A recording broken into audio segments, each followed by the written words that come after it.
Bismillahirrahmanirrahim. Assalamualaikum warahmatullahi wabarakatuh. Alhamdulillahirabbil alamin. Hamdan katsiran thayyiban mubarakan fi kama yuhibbu rabbuna wa yardah. Wa asyhadu an la ilaha illallah wahdahu la syarikalah. Wa asyhadu anna Muhammadan abduhu wa rasuluh. Allahumma shalli ala nabiyyina Muhammad wa ala alihi wa man tabi'ahum bi ihsan ila yaumiddin. Allahumma anfa'na bima 'allamtana wa 'allimna ma yanfa'una wa zidna ilma.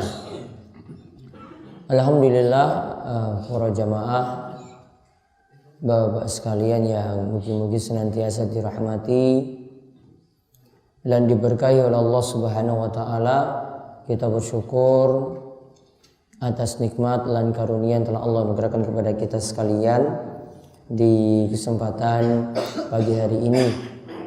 Kita semuanya dimudahkan lagi oleh Allah Subhanahu wa taala selepas sholat subuh untuk hadir dalam majelis yang mulia ini dalam rangka thalabul ilmi, menuntut ilmu. Kita gali-gali kembali hadis-hadis dari Nabi SAW yang dibawakan oleh Imam Ibnu Hajar al-Asqalani, ulama besar dari mazhab Syafi'iyah, dari kitab Bulughul Maram, ya, dimana kita sudah memasuki pembahasan babul wudu, tentang pembahasan wudu dari kitab Thaharah atau kitab bersuci.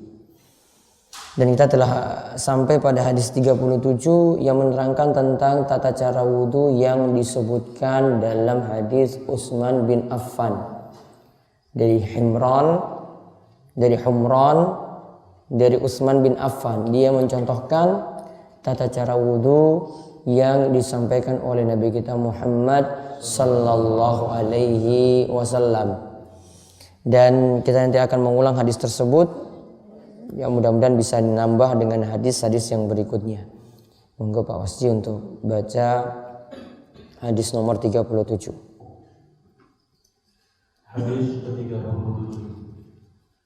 Wa an Umrana maula Utsman radhiyallahu anhu anna Utsmana da'a biwudu'in fa ghasala kaffayhi thalatha marratin thumma madmada wastanshaqa wastanthara thumma ghasala wajhahu thalatha marratin thumma ghasala yadahu yumna ila al-mirfaqi thalatha marratin thumma al-yusra mithla dhalika thumma masaha bi ra'sihi thumma ghasala rijlahu yumna ila al-ka'baini thalatha marratin thumma al-yusra mithla dhalika thumma qala ra'aitu Rasulullah sallallahu alaihi wasallam tawadda'a nahwa wudu'i hadza muttafaqun alaihi. Baik. Kita lihat hadis saking Humran. Dari Humran, dia adalah bekas budak Utsman bin Affan. Dan ingat Bapak sekalian, status budak itu berbeda dengan orang yang merdeka. Jadi orang tadi yang statusnya budak itu lawannya orang yang merdeka. Kalau budak ini strata sosialnya lebih rendah. Ya, strata sosialnya lebih rendah. Namun yang dimaksud dalam hadis ini bukan budak pembantu rumah tangga. Namun budak ini diperoleh dahulu dari peperangan. Kaum muslimin itu menang melawan orang kafir. Tahanan-tahanan mereka itu ada yang anak kecil, ada wanita, tidak boleh dibunuh. Aturan dalam Islam kalau perang ada wanita dan anak kecil itu tidak boleh dibunuh. Kalau perang saat ini boleh. Ya, orang-orang kafir kalau perangi kaum muslimin mereka bunuh para wanita bahkan memperkosa para wanita, bahkan anak-anak kecil juga mereka bunuh. Namun dalam ajaran Islam tidak diajarkan seperti itu. Dijadikanlah statusnya menjadi seorang abdun, hamba sahaya atau seorang budak. Nah, humron di sini diantara bekas-bekas budak. Bisa jadi dia dimerdekakan oleh majikannya. Bisa jadi lewat status yang namanya mukatab.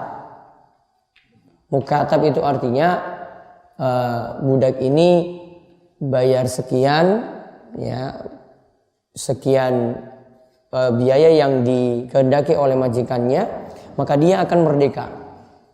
Ada juga yang namanya statusnya mudabbar. Kalau majikannya itu meninggal dunia, budaknya itu bebas. Ya, ada statusnya mudabbar. Kalau majikannya itu meninggal dunia, maka budaknya tadi bebas.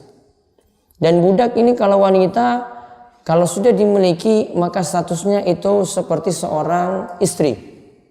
Jadi boleh disetubuhi, boleh berhubungan intim dengan yang statusnya hamba sahaya tadi, yang statusnya itu budak tadi. Maka ada yang namanya umul walad. Ada istilahnya umul walad dalam ajaran Islam. Ya, seperti yang disebutkan dalam hadis Nabi SAW, antalidal amatu rabbataha, yaitu dalam hadis riwayat Muslim dari sahabat Umar bin Khattab, yaitu ketika seorang budak melahirkan majikannya sendiri. Seorang budak melahirkan majikannya sendiri.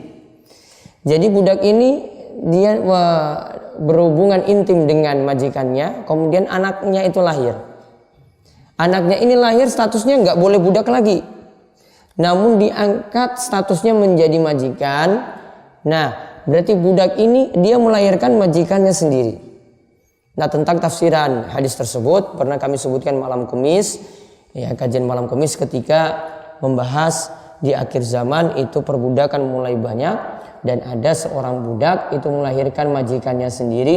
Di antara maksudnya, kalau dia melahirkan majikannya sendiri, bisa jadi dia temukan majikannya ini, anaknya ini temukan ibunya yang budak dahulu itu di pasar-pasar. Dia beli. Akhirnya dia pekerjakan ibunya sendiri seperti seorang budak. Itulah yang menunjukkan kedurhakaan seorang anak kepada orang tuanya. Dan berarti di sini di antara tafsirannya, di akhir zaman nanti akan muncul anak-anak yang durhaka pada orang tua. Perintah-perintah orang tuanya sendiri. Akan muncul ya anak-anak yang durhaka pada orang tua. Dia bisa memerintah orang tuanya sendiri untuk hal-hal ya yang sepele-sepele. Kadang hal-hal penting juga dia perintahkan orang tuanya layaknya seorang budak. Itu yang muncul di akhir zaman, dan tanda-tanda seperti itu sudah ada. Nah, namun karena statusnya itu orang biasa, bukan berarti dia menjadi orang yang rendah. Dia ketika jadi seorang budak, ya, ada yang menimba ilmu agama, ada yang belajar ilmu agama, dan dia menjadi mulia karena mempelajari ilmu agama tersebut. Maka benarlah kata Nabi SAW, seorang itu menjadi mulia itu karena dia itu menguasai Al-Quran. Karena dia itu paham Al-Quran, karena dia itu menghafal Al-Quran, orang itu akan menjadi mulia. Jadi orang menjadi mulia di sisi Allah Subhanahu Wa Taala itu bukan karena hartanya yang banyak, bukan karena rumahnya yang mewah, bukan karena mobilnya yang bagus, bukan karena dia memiliki harta yang melimpah. Namun orang itu mulia di sisi Allah Subhanahu Wa Taala kalau punya ilmu, kalau punya iman, punya takwa, bertakwa pada Allah Subhanahu Wa Taala. Maka Allah itu katakan, Allah berfirman, inna akramakum indallahi atqakum.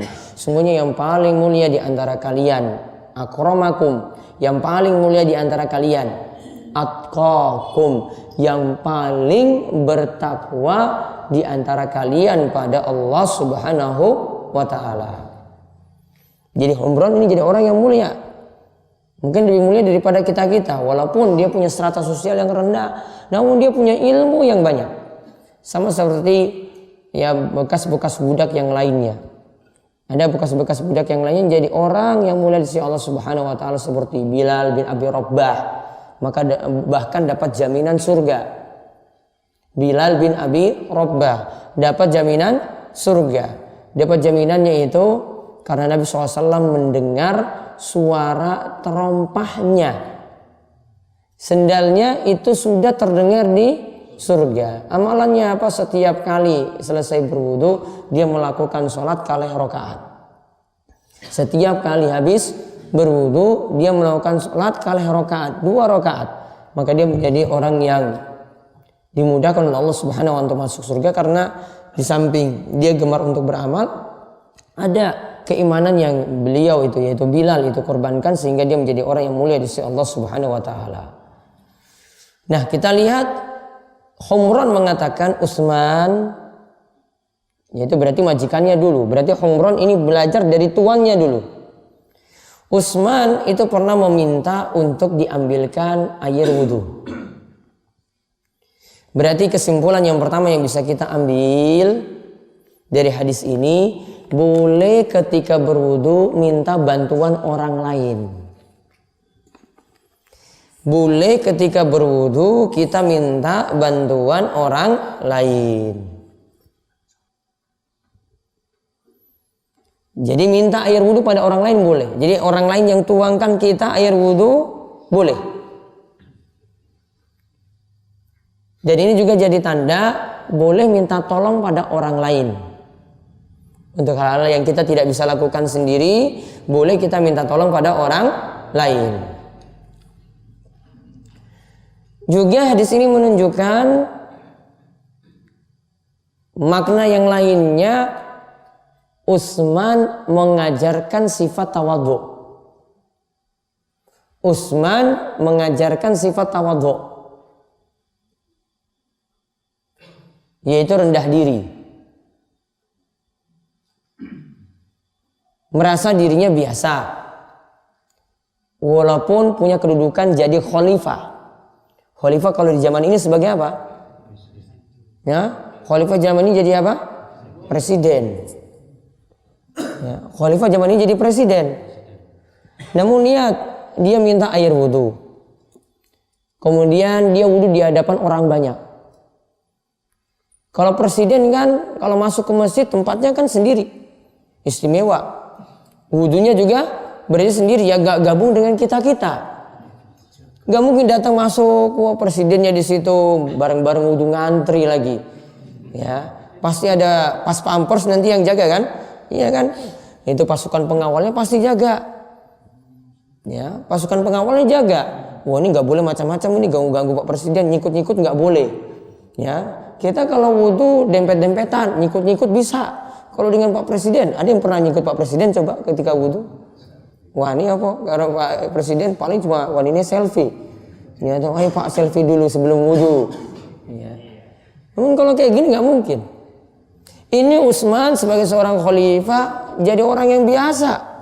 Wudhu dengan para sahabat yang lainnya, wudhu di hadapan orang banyak. Jadi dia tidak menganggap dirinya itu wah layaknya presiden zaman kita ini yang punya kedudukan yang tinggi. Nganggap dirinya itu biasa.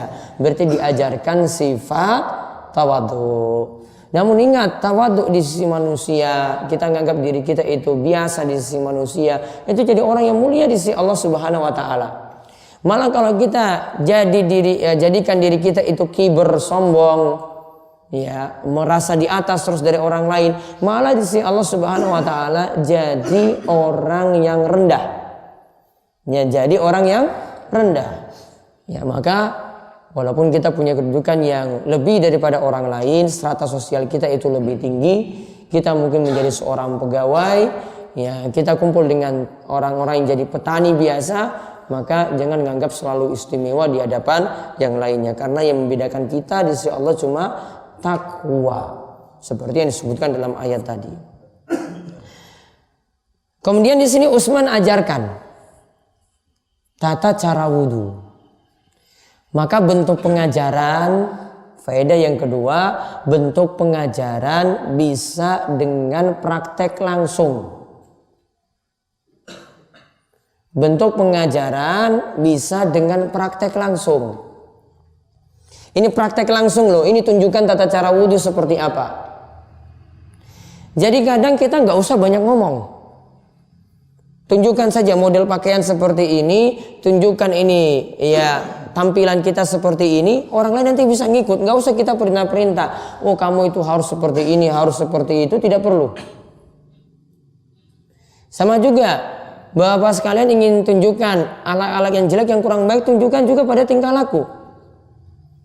Namun kalau sudah jadi seorang kiai, sudah jadi seorang guru, sudah jadi seorang ustadz, kemudian tunjukkan akhlak yang jelek dari depan orang lain, itu tidak akan diikuti. Ya, itu malah martabatnya jadi jatuh.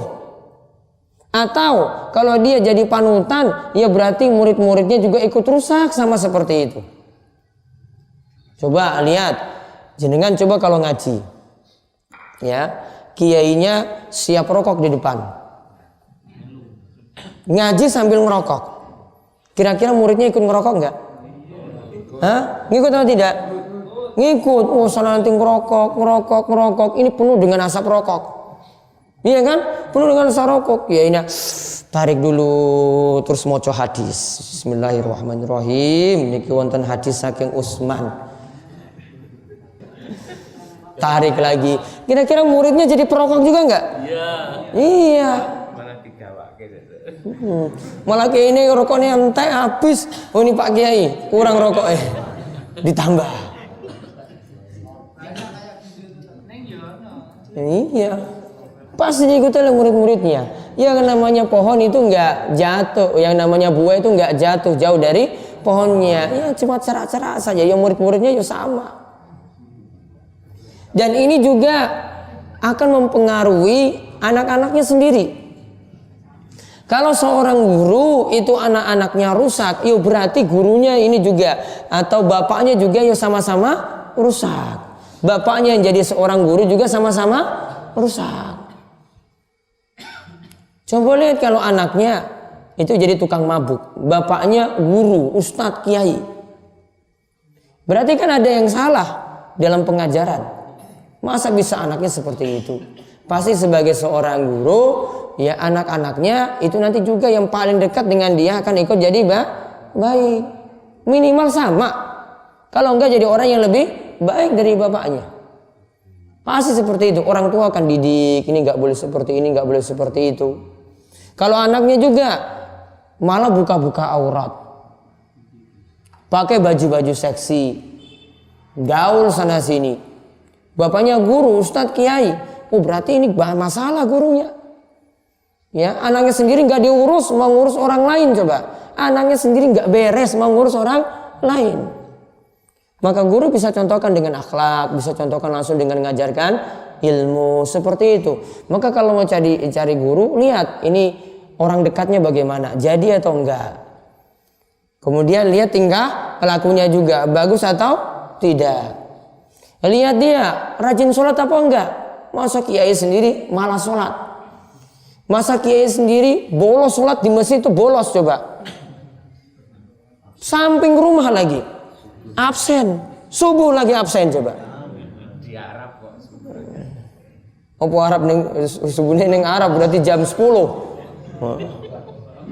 Parah sekali seperti itu.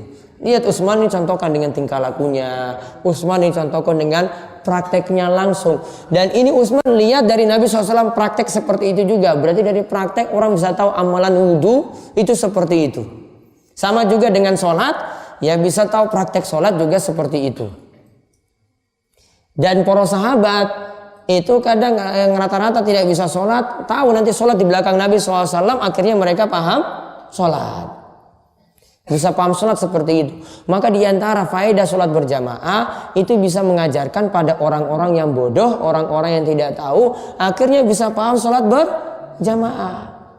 Oh sholat berjamaah seperti ini, habis walat dolin kita ucapkan amin. Dia nggak perlu ngaji dulu. Lihat aja praktek langsung bisa mengucapkan amin. Oh setelah Al-Fatihah ada baca surat pendek. Oh cara ruku seperti ini, cara sujud seperti ini. Lihat imam saya seperti itu sudah paham cara sholat seperti tadi. Bar sholat zikir. Oh, imamnya tunjukkan bar sholat zikir. Zikir cukup dengan lirih. Tidak perlu keras-keras. Imamnya ngajarkan seperti itu. Jadi contoh juga bagi jamaah-jamaah yang hadir yang belum pernah sholat. Jadi paham bagaimanakah cara sholat. Praktek langsung. Ya.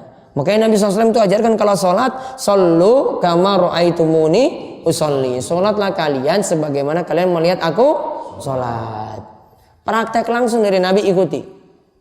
Karena sunnah Nabi SAW bisa perkataan beliau, sunnah Nabi SAW itu bisa praktek beliau, sunnah Nabi SAW itu bisa takrir. Takrir itu persetujuan. Nabi itu diamkan atau Nabi katakan iya kamu benar, itu berarti sudah boleh kita ikuti. Contoh misalnya dalam masalah akidah. Ya. Dalam masalah akidah seorang budak dari sahabat Muawiyah itu pernah buat masalah kepada majikannya. Ketika itu langsung dilaporkan pada Nabi Shallallahu Alaihi Wasallam. Namun Nabi tidak salahkan budak ini terlebih dahulu. Namun Nabi SAW tanyakan hal-hal penting dalam masalah akidah. Ketika itu Nabi SAW tanyakan pada budak ini, Ainallah, di mana Allah? Budak ini jawab fis sama. Kalau pengertian fis sama, kalau kata Nabi SAW fis sama, itu kata para ulama ada dua makna. Fis sama itu artinya di atas. Karena dalam bahasa Arab, sama itu segala sesuatu yang di atas. Ini atap ini saja kita sebut dengan sama. Karena letaknya di atas. Langit-langit ini kita sebut dengan sama, di atas. Maka kalau pengertiannya fis sama, berarti Allah di atas sana. Di atas seluruh makhluknya. Pengertian yang kedua dari fis sama ya kita sebut dengan langit. Namun kalau kita katakan fis sama bukan berarti di dalam langit, namun Allah ada di atas langit sana. Dan Allah itu Ar-Rahmanu 'alal arsy istawa. Allah itu menetap tinggi di atas arsana. Maka pengertiannya itu bukan Allah di dalam langit, namun Allah itu di atas arsana. Ars ini makhluk Allah yang paling tinggi dan Allah berada di atas arsnya. Jadi ketika itu budak ini jawab Allah di atas sana, bukan Allah di mana-mana. Ada yang jawab Allah di dalam batin, di dalam hati. Di mana Allah? Allah dalam hatiku. Gimana hatimu kecil kayak begitu? Allah di dalamnya, padahal Allahu Akbar. Gak muat. Ini pernyataan keliru sekali. Budak tadi lebih pintar daripada doktor, daripada profesor. Kalau profesor, doktor jawab itu masih Allah itu di mana-mana. Allah itu ada dalam hatiku. Namun budak ini jawab simpel sekali. Allah di mana? Di atas sana. Maka Nabi SAW katakan, wahai majikan, bebaskan dia. Iktikha, bebaskan budak ini. Dia seorang wanita beriman. Dia seorang wanita beriman. Jawabannya benar. Kalau sebagian ulama itu katakan kalau Allah itu ditanyakan, pokoknya jangan jawab Allah itu punya tempat. Keliru. Kita mengatakan Allah di atas sana, ya menunjukkan bahwasanya jawabannya seperti itu, imani saja. Namun bagaimana itu tempatnya, posisinya di mana? Kita nggak tahu, nggak pernah ke sana, sulit ke sana, nggak mungkin ke sana. Pokoknya kita imani. Simpel, sederhana. Nabi ini takrir. Takrir itu artinya setujui. Oh budak kamu benar. Maka yang lainnya kalau ditanya Ainallah, di mana Allah? Jawabannya di atas sana. Atau jawabannya di atas langit. Dan ini menunjukkan kira-kira kalau Allah itu di atas sana, ilmu Allah luas atau tidak? Luas. Jangkauannya luas. Namun kalau Allah itu butuh tempat di muka bumi, berarti ilmu Allah cuma pendek seperti itu. Ilmu Allah akhirnya jadi pendek. Namun kalau kita jawab di sana, sampai pun kita sembunyi di balik pintu berlapis-lapis, Allah juga tahu. Berarti ilmu Allah sangat-sangat luas. Mau sembunyi dimanapun, ya. Oh ini kalau ini kelihatan ustadznya nanti lihat dia sembunyi di balik pintu. Allah lihat atau tidak? Lihat. Allah tahu atau tidak? Allah tahu. Berarti ilmu Allah sangat-sangat luas.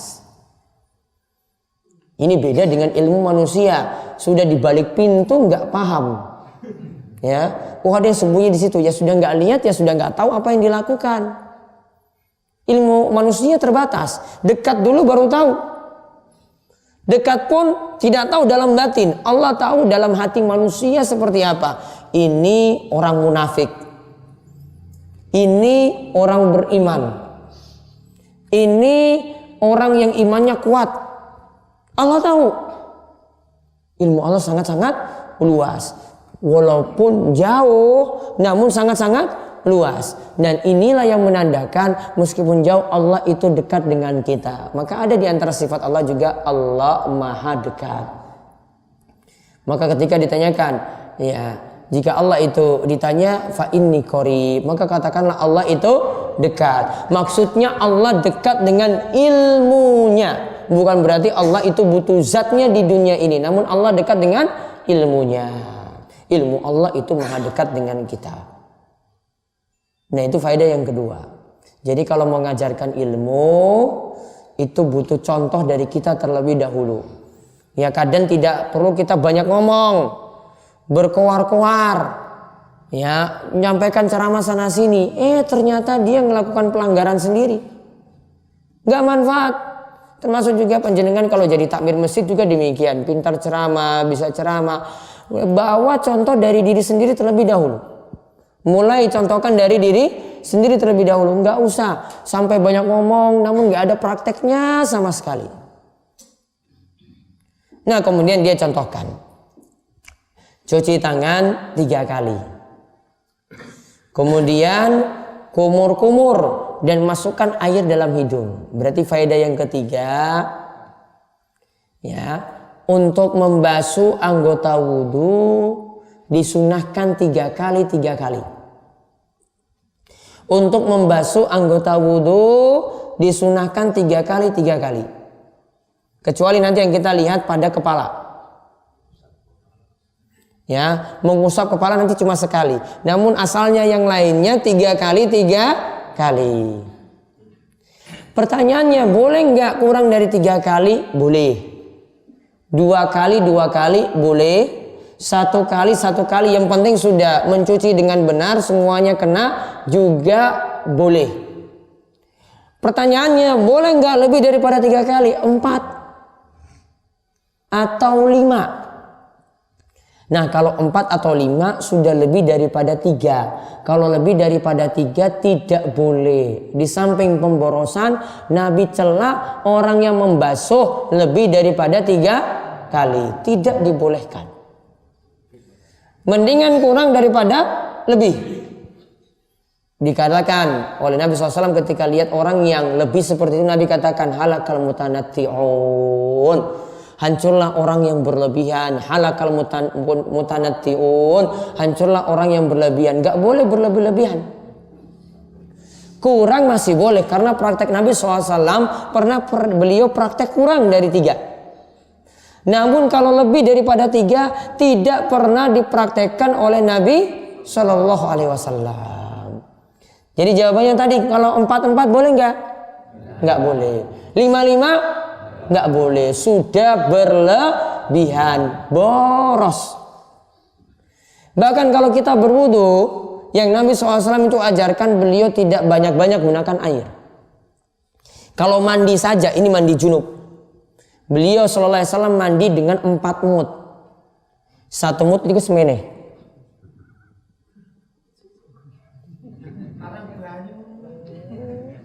Bukan larang banyu. 1 mut segini loh, segini. 4 mut. Nah, ini 4 kalinya itu untuk mandi. Junub. Ya, cukup nggak Pak Parjo? Nggak cukup. Lihat bagaimana beliau sampai hemat seperti ini untuk basuh seluruh tubuh loh. Kita ini sudah kering, tetap boros juga. Ya. Kalau pas musim kering, boros-borosan. Ini hemat sekali. Nah, kalau wudhu Nabi SAW, ini 1 mut. 1 mut ini untuk wudhu. Ya, kalau mau ukurannya, tahu aqua gelas. Aqua gelas kecil itu ya. Itu, 1 itu. Ukurannya seperti itu. Untuk basuh dari muka, kalau mau cari yang wajib, muka sampai kaki. Itu sudah cukup yang dilakukan oleh Nabi Shallallahu Alaihi Wasallam. Hemat sekali airnya. Hemat kan? Hemat. Nah kemudian itu tadi tiga asalnya. Kemudian faedah yang keempat, kumur-kumur dan masukkan air dalam hidung itu sekali jalan. Kumur-kumur dan masukkan air dalam hidung itu sekali jalan. Gini, ini juga termasuk hemat. Kenapa Nabi SAW bisa hemat seperti itu? Lihat, Nabi SAW ambil air, kalau untuk kumur-kumur dan hidung, separuh beliau masukkan kumur-kumur, buang. Separuhnya lagi masih di tangan, beliau hirup. Satu, ulang lagi dua. Dua, ulang lagi tiga. Tiga kali untuk dua tempat, yaitu kumur-kumur mulut, kemudian hidung. Kalau kita praktekkan berapa kali berarti? 6. Kumur-kumur 3. Ya, kumur-kumur 3, hidung 3. 6. Nabi sudah cukupkan cuma 3 saja. Hemat kan? Hemat. Jadi beliau hematnya seperti itu. Ya, beliau hematnya seperti itu. Jadi kalau mau praktekkan, walaupun yang panjenengan lakukan itu 6 tadi, itu sah, namun baiknya ikuti yang Nabi Shallallahu Alaihi Wasallam praktekkan. Coba ini misal ini ada air, ambil air coba, semua tangannya gerak, separuh untuk mulut, dibuang, separuh untuk hidung. Ini masih ada separuh sini loh, cukup. Ambil lagi, ulang lagi. 2, ulang lagi sampai 3. Mau 2 kali boleh, 1 kali juga boleh, lebih hemat lagi.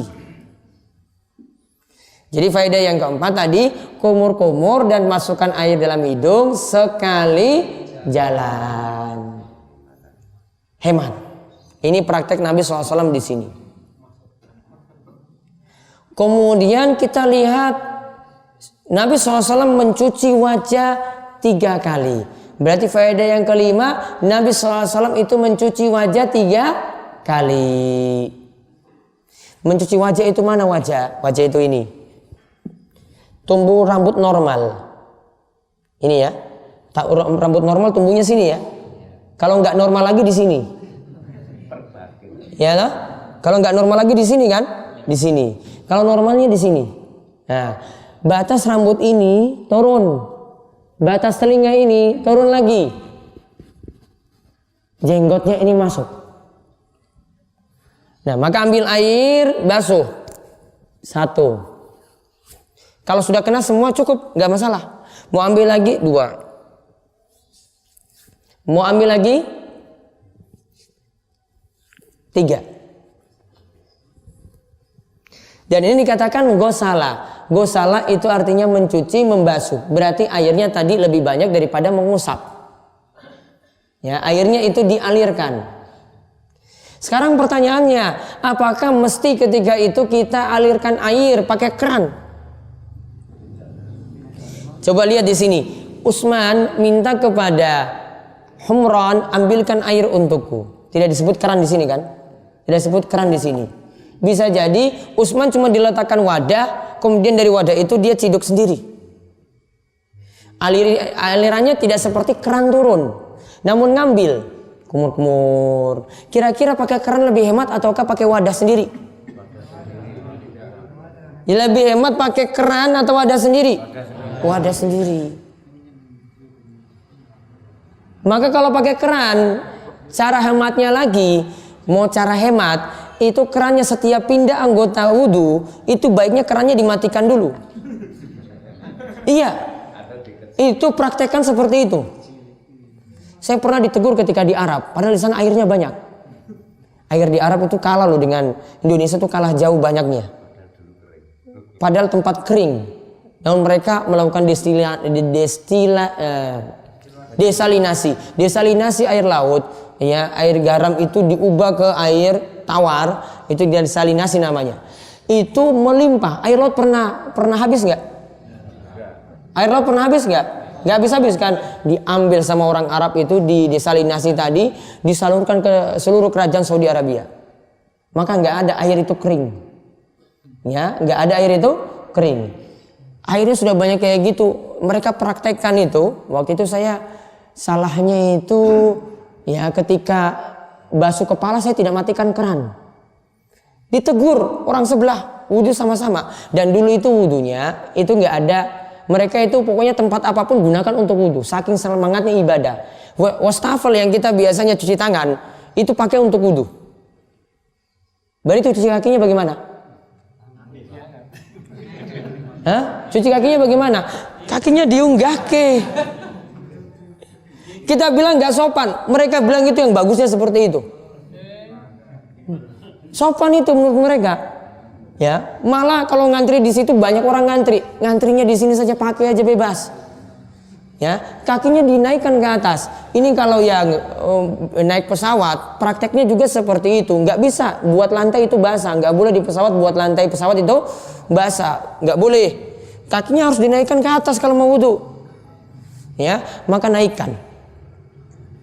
Nah, waktu itu saya salahnya cuma ketika saya ngusap kepala, kan biasanya kita gini.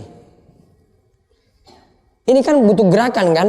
Kalau kerannya nyala kan berarti ada air yang terbuang sia-sia kan. Dia tegur saya, nggak seperti itu mas, matikan dulu baru kamu ngusap kepala. Oh nggih, ya saya salah.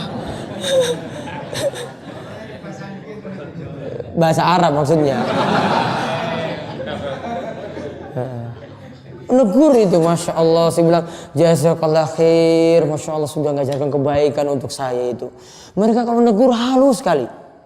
Gak kita nyalah-nyalah kayak orang loh.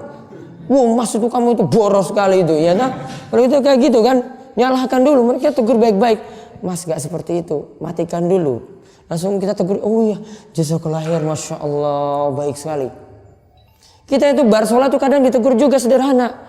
Mas sholatnya itu tangannya itu gak boleh nyentuh lantai loh, ini sikutnya ini. Kadang kan kita nempel gini kan kalau sujud.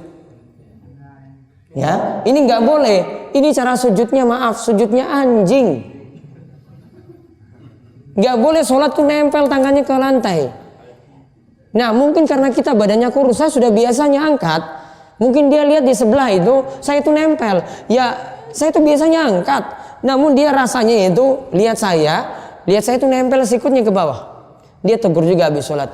Itu kalau sholat tuh gak seperti itu mas. Namun dia gak tegur langsung. Dia bilang dulu, mas bagaimana kabarmu? Bahasa Arab, bahasa Indonesianya ya. Ya mas gimana kabarmu? Alhamdulillah saya baik. Keluargamu bagaimana? Alhamdulillah baik. Anakmu bagaimana? Alhamdulillah baik. Tanya dulu loh. Masya Allah, mudah-mudahan Allah jaga anakmu, jaga istrimu. Wah, didoakan dulu. Oh ya alhamdulillah dapat doa saking orang Arab. Ya, baru tegur. Itu tadi sholatnya itu baiknya sikutnya itu enggak nempel ke lantai. Enak enggak kira-kira seperti itu? Enak sekali kan? Enak sekali. Jadi nasihatin orang itu sogok-sogok dulu. Sogok dulu dengan doa. Iya kan? Sogok dulu pakai sembako. Enak gak diomongin itu?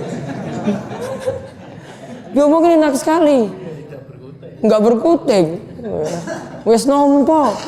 Gimana mau ini? Apa? Seragam itu.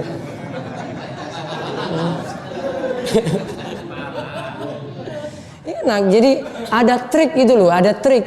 Jadi orang ini, wah saya ini nanti mau dikasih sembako nih, dengar ceramah dulu. Dengar ceramah tuh kan dengar khusyuk. Oh iya ya, iya. Oh nanti bubar nih mau dapat sembako loh. Padahal ini mau dibantah dulu ini, riba nggak boleh, ngerokok itu nggak boleh. Waduh nusuk. Namun abis ini saya dapat sembako ini loh. Ah sudahlah terima saja. Iya kan? Enak. Jadi ada trik gitu kalau mau ngomong. Ada apa nih saya mau nyogok apa dulu ini ya. Nah itu baru masukkan ini.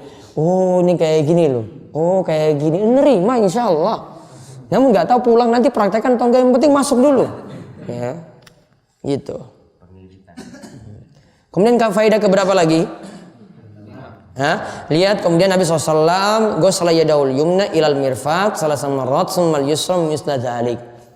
Nabi itu cuci tangan sampai siku itu kanan dulu 3 kali. Kemudian Nabi SAW itu cuci tangan sampai siku kiri, setelah itu kiri 3 kali. Berarti faedah yang keberapa? 6. Dahulukan yang kanan dari yang kiri. Dahulukan yang kanan dari yang kiri. Kanannya dulu rampung, kemudian kiri. Dan untuk perkara-perkara yang baik, dahulukan yang kanan. Untuk perkara-perkara yang baik, dahulukan yang kanan. Makan, perkara baik atau tidak? Baik. Minum, baik atau tidak? Baik. Maka jangan biasakan makan dengan tangan kiri, walaupun cuma snack. Contoh sederhananya lagi, walaupun tangan kita ini reget loh, kotor. Ya, kanan ini kotor. Jangan karena kirinya itu bersih, kiri yang dipakai untuk makan atau kiri yang dipakai untuk minum. Tetap dahulukan yang kanan. Pernah ada seorang sahabat makan dengan tangan kiri di hadapan Nabi SAW, bocah. Makannya nggak beres. Nabi SAW tegur dia, Samillah wa kul biyaminik wa kul mimma yalik. Sebutlah nama Allah kalau makan, makanlah dengan tangan kananmu. Kemudian makan yang cerak. Ini kalau makan bareng, ya ini satu nampan bareng, gitu. Biasanya bapak makannya bareng itu ketika kapan? Nyambel kan? Nyambel. Ya, ini ada tempe di sini, atau ada ikan di sini, ya sudah ini jadi jatahnya. Jangan nyolong punya teman. Habiskan dulu yang paling dekat. Wakul mimma yalik, makan yang di dekatmu dulu, jangan sambalnya orang. Pak Sudar. Atau kadang ngapusi kancan itu, pesawat toko lo.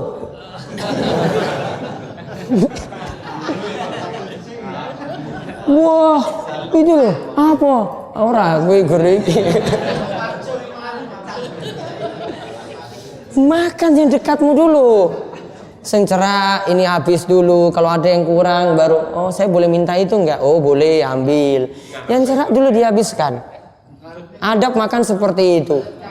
Di sini diajarkan makan dengan tangan kanan. Dalam hadis yang lain Nabi SAW katakan, tangan kiri itu setan biasa gunakan untuk makan, tangan kiri setan biasa gunakan untuk minum. Kalian makan dengan tangan kanan, minum dengan tangan kanan.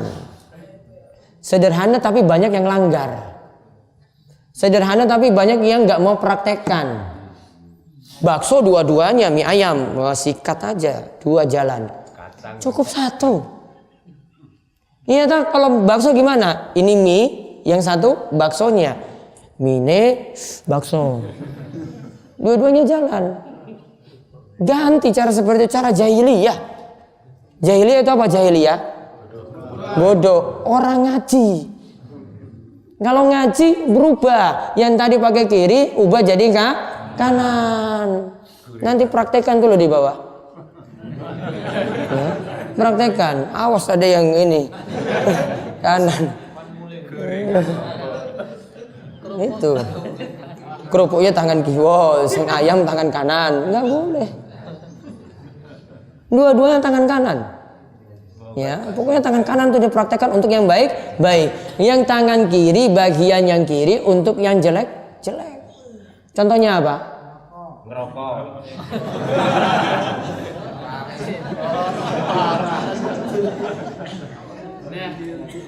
Yang untuk yang kotor-kotor. Kalau yang untuk yang haram-haram nggak usah dibahas, ditinggalkan. Jadi nggak usah tanya rokok itu pakai tangan apa, nggak mau saya bahas. Orang manfaat. Pak Sudar kayaknya.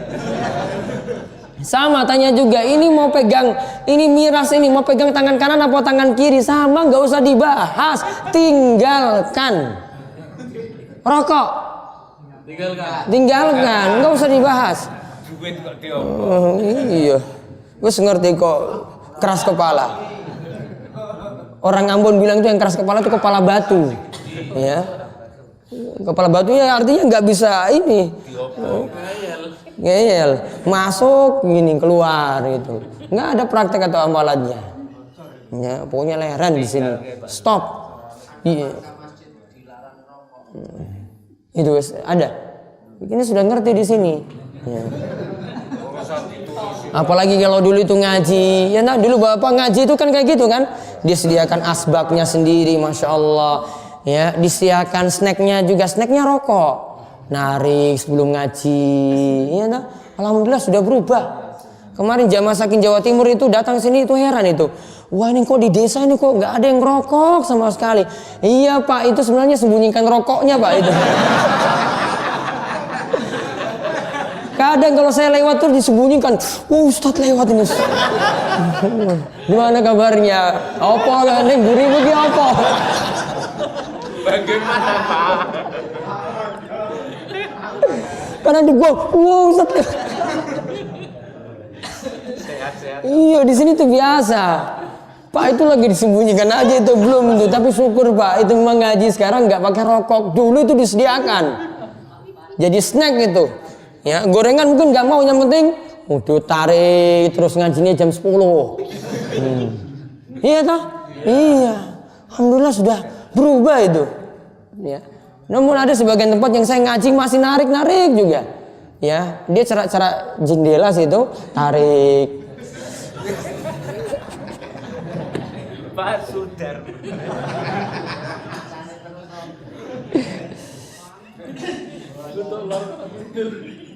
Kemudian faedah yang lainnya lagi di sini, kalau yang lainnya 3 kali, faedah berikutnya mengusap kepala sekali. Summa masaha bi ra'sihi. Padahal sebelumnya 3 kali, kaki 3 kali. Namun kepala tidak disebut. Oh berarti kepala tidak sampai 3 kali. Nanti dikuatkan lagi dengan hadis yang lainnya. Dalam hadis humron di sini tidak disebutkan telinga. Telinga nggak disebut. Karena telinga ini para ulama katakan bagian dari kepala. Ini jadi setunggal ini. Jadi satu. Jadi caranya gini Bapak. Nanti dalam hadis yang berikut disebut tarik tangan itu dari depan. Tarik ke belakang. Belakangnya sampai mana? Tengkuk. Dari tengkuk ini tarik lagi ke depan. Gak usah air baru, langsung telinga. Hemat nggak? Hemat. Cukup pisan 1 kali.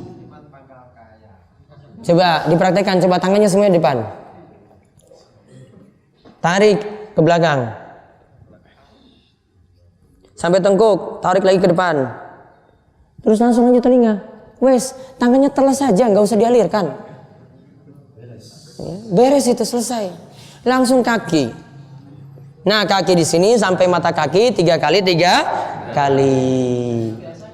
Dahulukan yang kanan 3. Ya, kemudian baru yang kiri lagi 3. Sampai mata kaki bagian tonjolan itu kena basuhan. Lalu yang terakhir kata Utsman. Siapa yang praktek wudunya seperti yang aku praktekkan tadi? Berarti ikut cara Nabi. Gak buat cara-cara sendiri. Ikut cara Nabi SAW praktekkan. Siapa yang praktekkan wudu seperti tadi? Oh, tangan kumur-kumur dan hidung itu sekali jalan. Kepala kali telinga sekali jalan. 1 kali. Prakteknya seperti itu. Maka kata Utsman di sini, dia lihat Nabi SAW seperti tadi. Dalam riwayat yang lainnya disebutkan, Utsman katakan, siapa yang praktekkan seperti ini, maka diampuni dosa-dosanya.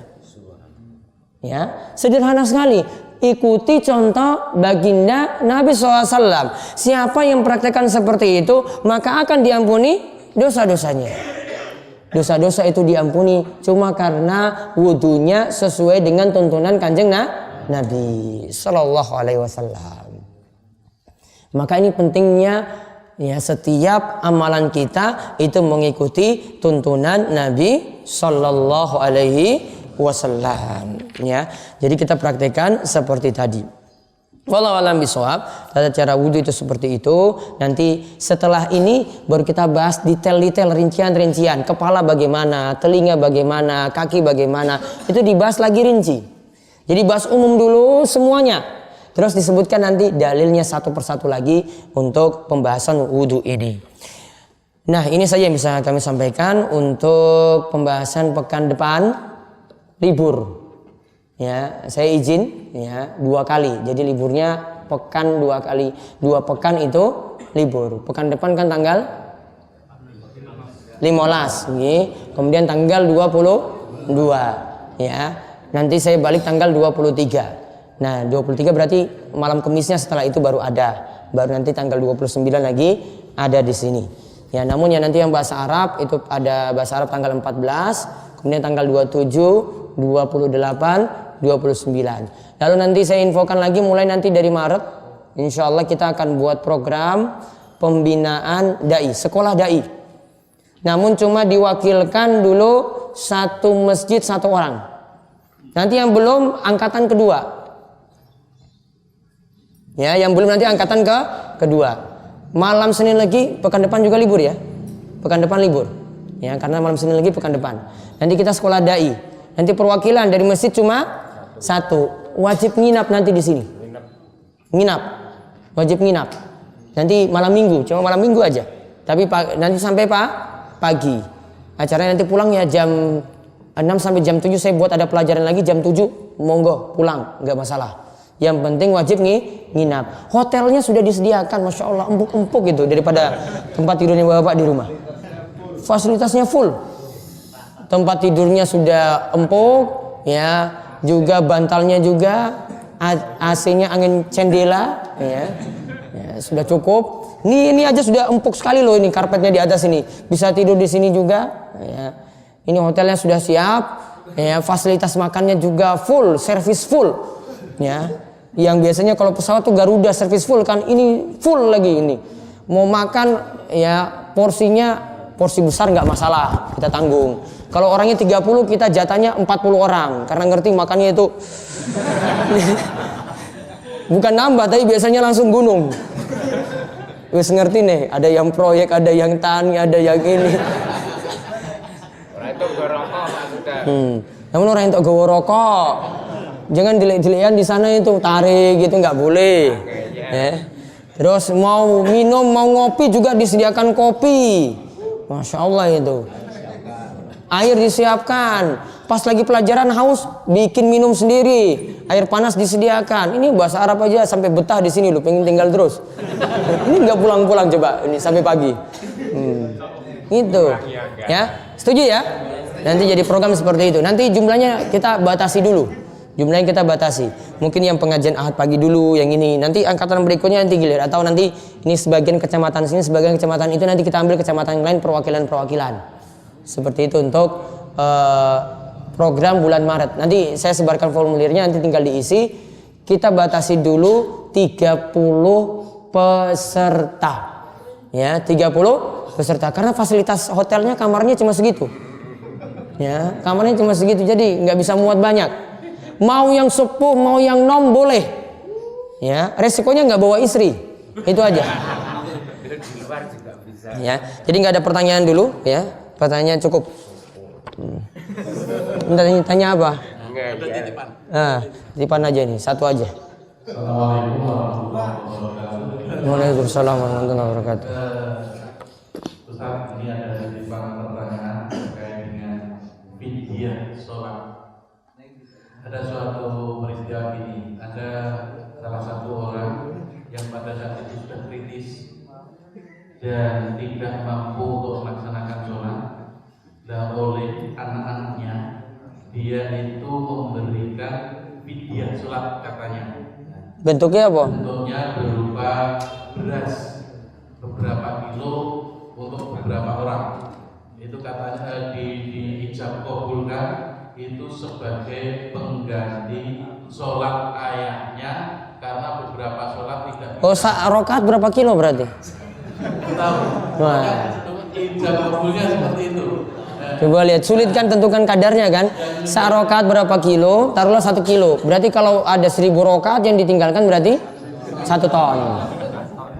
Yang jadi pertanyaannya satu, bolehkah hal itu dilaksanakan sebagai pengganti itu dan apakah ada tuntunannya? Baik.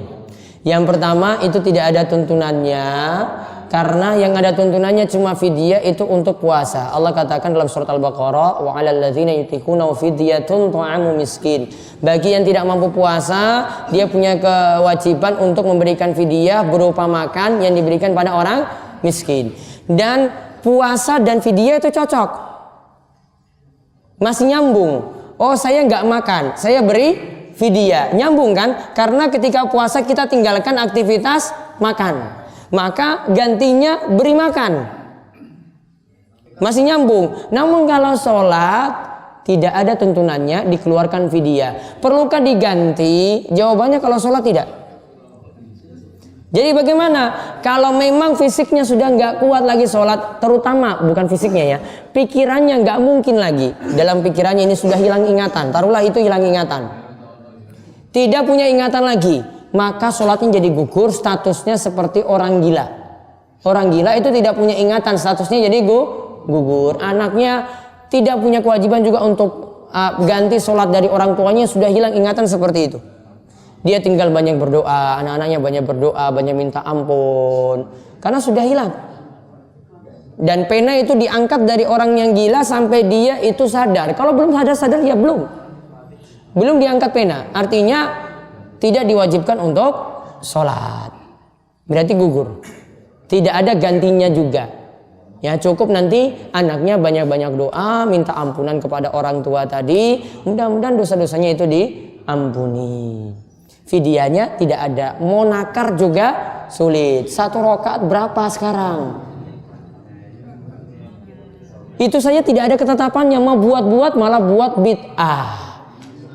Buat sesuatu yang tidak ada tuntunan. Wallahu a'lam bishawab. Kita cukupkan sekian. Mudah-mudahan bermanfaat karena habis ini saya mau ke Ponjong lagi, ada pengawasan di sana. Kita tutup kalian doa kafaratul majlis. Monggo. Subhanakallahumma wa bihamdika asyhadu an la ilaha illa anta astaghfiruka wa atubu ilaik.